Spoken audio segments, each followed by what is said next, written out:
Mario Liara. Present po. Morales Talia. Present po. Ramos Luis.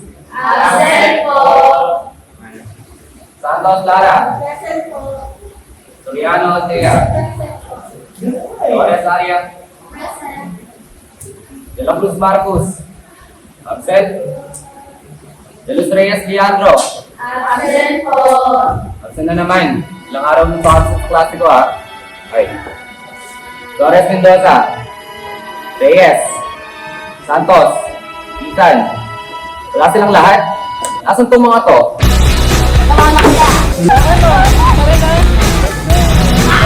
Unang-una sa lahat, nakakatabay. Mr. De La Reyes, your grades are failing. Take your academics seriously. Kahit may ilang beses niyo pa ako suwayin, wala akong pake. Nag-enjoy ako dito. Sila nag-guidance office. Yun ang mahalaga. Di ka ba nagsawa?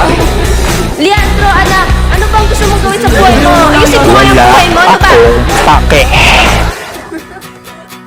Mrs. De Los Reyes, I would like to inform you na yung anak ko po si Mr. Leandro ay is feeling po. As you can see po, bumabagsak po yung grades niya. I'm such a troublemaker po. Ilang beses na po siyang naisip sa guidance and it's quite concerning na po. Sir, wala na po ba tayong pwedeng gawin para mag-improve yung grades niya? Sir, baka meron naman tayong magagawa. Meron naman po sana pero yung anak niyo po si Mr. Leandro, minsan na lang po pumapasok sa klase mo. Isang araw sa isang linggo po. Kaya po yung grade conduct na po ay napakababa. Hindi na po siya makabalik kung hindi po siya magbabago. And sorry to sad to say this pero baka hindi po graduate si Mr. Leandro. Sir, baka pwede natin gawa ng paraan. Give him a chance na mag-improve or maayos yung grades niya. Maraming chance naman po yung binigay ko, ma'am. Pero yung problema po is yung anak niya kung hindi po siya magbabago. Next, Flores! Sir, wait lang po. Excuse me po.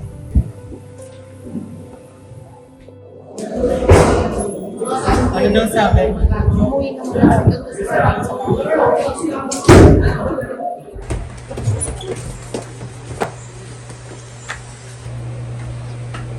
Leandro, halika nga muna rito. May itatanong ako sa'yo. Ano yun, ma? Sabihin mo nga sa akin, ano pinaggagawa mo sa klase? Ano sinasabi ng prof mo na isang beses ka lang pumapasok sa isang linggo? Ha? Anak naman! Ma, nakikita mo araw-araw kong maalis ng bahay, hindi ba? Tsaka, pumapasok kaya ako. Wala pa akong absent, no? O sige, o ano naman nababalitaan ko na lagi kang nasa guidance? Na may inaaway ko mga kaklase mo. Anak naman, nambubuli ka ng mga inosenteng tao? Tsaka oo, araw-araw kang wala sa bahay, umaalis ka para ano, mag-cutting? Anak naman! Ma, ano ba pinagsasabi mo? Hindi ko ginagawa yun. Magsisinungaling ka pa talaga sa akin. Oh, tignan mo, ngayon mo sabihin na hindi totoo mga sinasabi ko. Anak naman, napag-usapan na natin to noon, di ba? Gusto mo bang i-transfer out ka uli na school? Oo na, ma. Ginagawa ko na lahat ngayon. Tsaka, ano bang paki mo? Nag-e-enjoy ako kaya hayaan mo na lang ako. Hayaan? Anak, hayaan. Leandro, pakinggan mo nga yung sinasabi mo. Sa mga records mo yan, hindi ka makakagraduate. Uulit ka na naman na school year. O di umulit, ganun lang naman yun, ma. Yun na nga, anak. Paano ka pa uulit kung ngayon pa lang wala na tayong pambayad ng tuition fee mo? Anak naman, hindi ka ba talaga magbabago? Ngayon, nandito ako, nagpapakahirap. Nagsasakripisyo para lang makapag-aral ka. Para makapagtapos ka. Ngayon naman, anong ibabalik mo sa akin? Hindi mo ba kaya maging katulad ni Althea?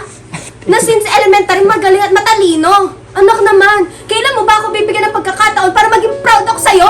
Eh, dudul ka na ka, Althea. Siya na lang sana naging anak mo. Tsaka, bakit hindi ka pa ba makontento na eto lang yung kaya ko, eto lang ako? Yun yung problema sa'yo, ma eh. Hindi ka marunong makontento, kaya tayo iniwan ni Papa. Sana, hinayaan mo na ako sumama sa...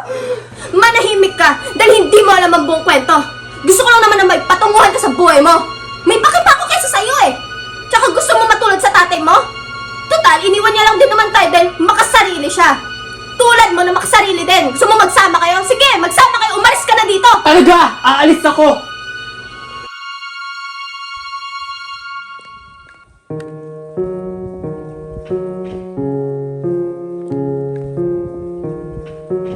Uy, tama na yan. Kanina ka pa dyan. Hayaan mo na lang ako. Na paano ka ba kasi? Kanina pa kita tinatanong. Puro inom ka naman dyan. Ayoko na mag-aral. Gusto ko na lang mag-inom. Ano daw? Wala nang patutunguhan yung buhay ko, sabi ng nanay ko. Totoo na yan, matulog ka na. May Totoo pasok nga, ka totoo bukas. nga naman. May pasok ka Bagay, bukas. wala rin naman akong pake. Ayoko rin naman Tama na magtrabaho. Tama na yan! Gusto ko ba? Tama na. Akin to! Isa! Ikaw Tama ba na. bumili? Ikaw. Tama na. Tama na yan, may pasok ka pa bukas.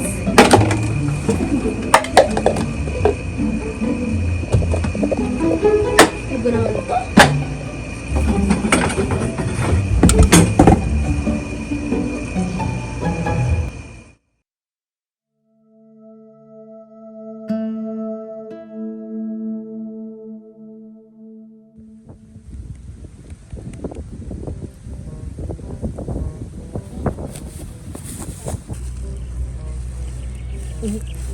Pasensya na po. Sino po kayo? Nasaan po tayo? Magandang umaga sa iyo, Ginoo. Paumanhin na aming nabalisa ang iyong pagtulog. Naisip lamang namin na nawala ng iyong malay at nangangailangan ng tulong. Po? Masyado naman formal lang yung pananalita. Gee!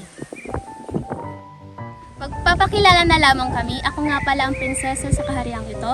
Ako si Prinsesa Mara ng Tanaw Diwa. Ito nga pala ang aking mga kasama na si Tala, Arya at Seria. Tanong what? Anong prinsesa? Nasa timeline ba tayo? Tila meron akong nasabing nakakatuwa at ikay kanina pa tumitili. Maaari ko bang malaman kung anong bagay na iyon? Ha? Seryoso ka? Halika at sasamahan kita.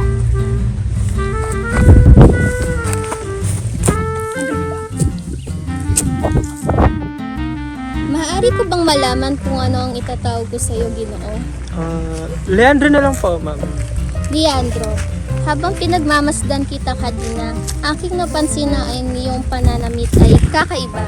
Tila ko'y hindi pamilyar sa klase ng kasuotan mo. Saan kaharian ka nagmula? Kaharian? Siguro sa Pampanga, sa San Fernando. Banyaga ang kaharian na yan sa akin. Pampanga? Maaari ko bang alamin ang iyong dahilan at pumarito ka sa Tanaw Diwa? Actually, hindi ko nga alam kung nasaan ako eh. Basta pagkagising ko, dito na ako. Parang nananaginip ata ako. Hindi ka nananaginip lamang. Nandito ka sa amin ngayon, pinagmamasdan ng mga diwatang aking pinaglilingkuran. Halika, ipapakilala kita bilang isang bisita sa hari at reyna. Hinahikal! Magandang araw, ipapakilala ko nga pala si Leandro. Bumibisita siya galing sa karatig ng kaharian, sa kahariang Pampanga, San Fernando. Magandang araw sa iyo, Leandro. Ako si Reyna Celine ng Tanaw Diwa at nagagalak ako sa iyong pagbisita sa akin. Ito ang asawa mo si Hari Andrea. Nasisiyahan ako sa pagbisita niyo rito sa amin. Pagbati sa hari ng Pampanga mula sa hari ng Tanaw Diwa. Kaya nakahanda na po ba ang kaganapang pangtanaw? Oo anak, sa pagkakataon na naman ito para magbago ang iyong kapalaran. Masaya kami ng iyong inay na minamahal mo ang mga taong bayan ng taos-puso at kagustuhan. Anak, nais ko na ipagpatuloy mo yan para sa iyong kabubuti at kinabukasan. Para na rin sa mga diwata. Mahal na mahal kita. Salamat, Nay. Leandro, halika at sumama ka na sa amin.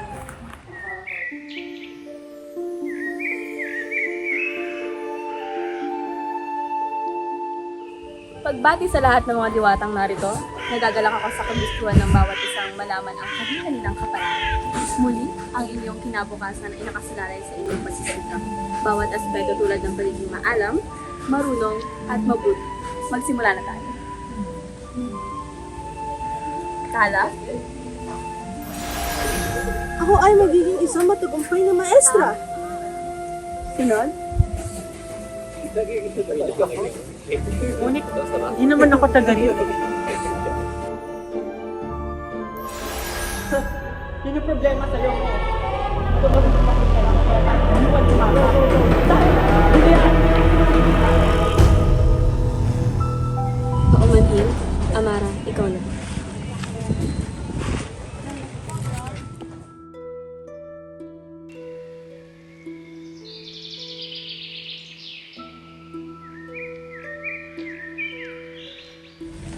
Amara, anong kapalaran ang napagmasdan mo? Walang nagbago, Arya. Ganun pa rin ang aking nakita. Malabo at walang kinabukasan. Ba't gano'n? Hindi ba sabi nila nakadepende sa efforts? Ay, pagsisikap. Sisikap mo ang makikita mo. Pero, bakit gano'n? Sabi nila ay pinaglilingkuran mo ng maayos ang mga diwata dito. Hindi ko rin maintindihan. Pare-pareho lang aking natanaw magmula ng aking kapanganakan. Hindi ito nagbago. Sagani?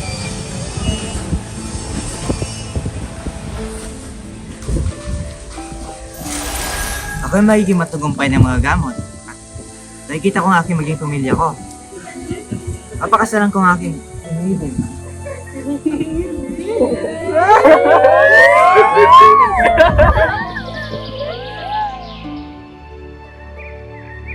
Ang ating mga kinabukasan ay dulot ng ating mga gawi at pag-uugali, Leandro. Ang mga kapalaran ay hindi lamang dala ng mahika. Hindi ibig sabihin na maganda na ang iyong kinabukasan kung magtagumpay ka sa iyong tanaw sa aklat. Nagbabago iyon kasama ang iyong pananaw sa buhay at pagsusumikaw sa iba't ibang aspeto. Pero, grabe naman kasi. Bakit hindi nagbabago ang sayo? Hanggat ako'y nabubuhay, patuloy kong gagawin ang aking makakaya. Paglilingkuran at mamahalin ko ang aming nayon. Bawat pagkakataon ay mahalaga. Ang tunay na pagbabago ay nagsisimula sa sarili. Leandro, hindi ako mawawalan ng pag-asa. Babaguhin ko ang aking tanaw. Aking kinabukasan? Magbabago? Muli nga bang may pag-asa pa akong mamuhay ng mapayapa at may patutunguhan?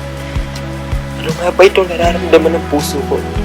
Bakit may tumutulak sa akin ang pagnanasa na bumawi? Bumawi sa pag-aaral, baguhin ang pamamaraan ng pakikitungo, mahalin ang aking pamilya at mahalin ka.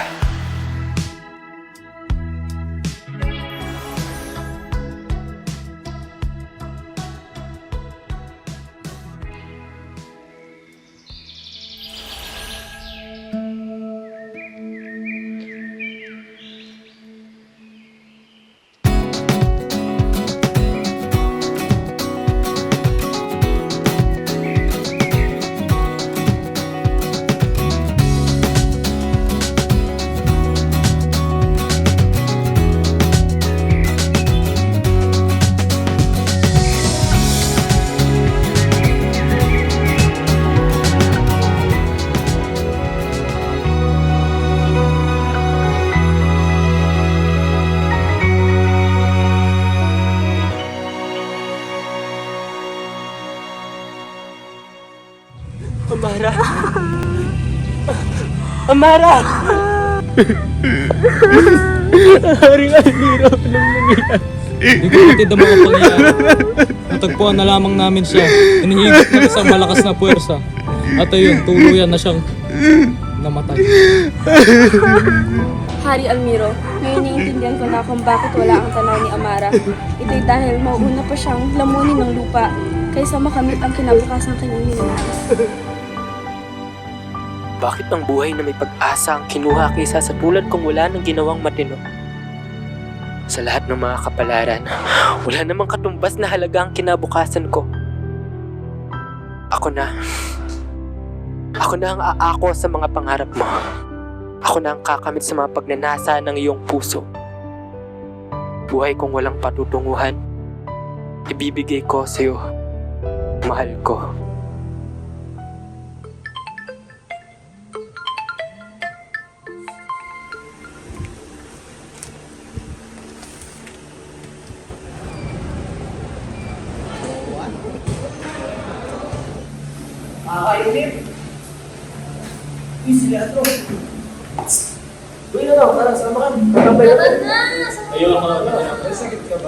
Parang di ikaw yan ah! Leandro, ka naman kapanggap! Parang di ikaw yan ah! Leandro, ka naman kapanggap! Ayan, kasi ang tagal mo! Settle down. We can start our discussion. Okay, class. Who can tell me about our last week discussion? Yes, Ms. Althea? About the ideal gas law and learned its formula, which is EV is equal to nRT. very much. Very good as always. And sa bagong discussion natin, it's about Pythagorean theorem. Sino sa inyo ang nakakaalam about sa Pythagorean theorem? Wow. Sige nga, Mr. Lian. Pythagorean theorem states that the square of the hypotenuse is equal to the sum of the square of the legs, or c squared is equal to a squared plus b squared. Wow.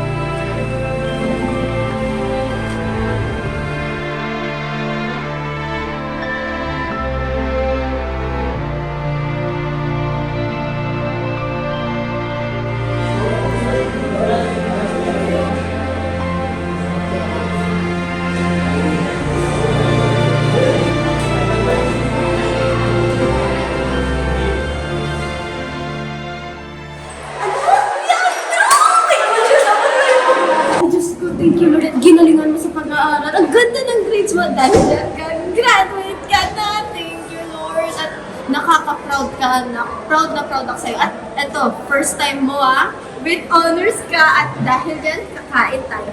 Libre ko. Wow, talaga ba, Nay?